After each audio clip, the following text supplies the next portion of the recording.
Un jour, un enfant vint vers moi, nous dit frère Maxing, pour me demander de l'argent. Je dis, pourquoi veux-tu de l'argent? Il répondit, je vais aller au cinéma. D'accord? Prie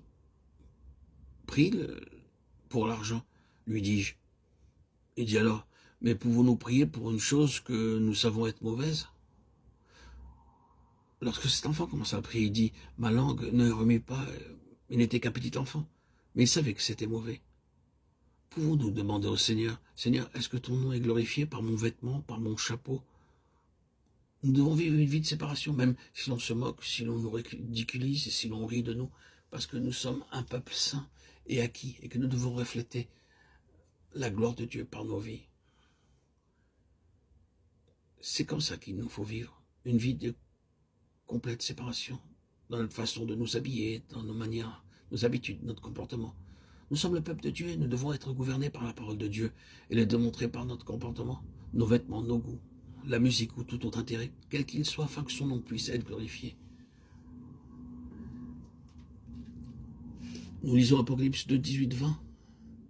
Écrit à l'ange de l'église de Thyatire, voici ce que dit le Fils de Dieu, celui qui a les yeux comme une flamme de feu et dont les pieds sont semblables à de l'airain ardent. Je connais tes œuvres, ton amour, ta foi, ton fidèle service, ta constance et tes dernières œuvres plus nombreuses que les premières.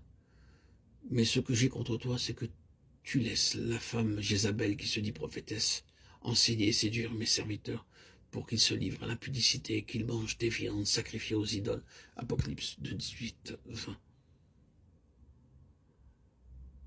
C'est ainsi que commença le catholicisme. Ils commencèrent à adorer la croix et graduellement ils introduisirent beaucoup d'images dans l'église et commencèrent à les adorer. Mais toutes ces coutumes païennes doivent être balayées. Beaucoup de chrétiens, plutôt que d'obéir à la parole de Dieu, ont introduit dans l'église toutes sortes de pratiques.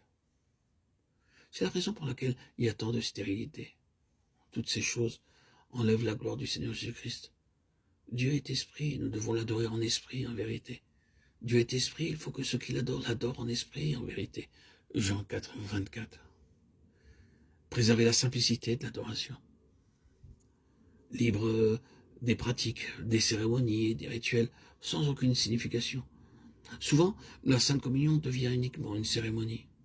Plusieurs n'assistent jamais à un service dans l'église, sauf pour le dimanche de Pâques. Ils mettent un costume neuf, des chaussures neuves, mais non un cœur neuf. Ils participent ainsi à la Sainte Communion.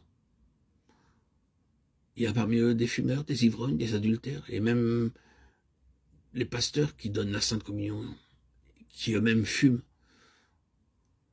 Nous devons adorer Dieu en esprit, en vérité, alors seulement nous serons qualifiés pour notre part dans l'héritage céleste que Dieu prépare. Priez en esprit, veillez en esprit et adorez en esprit.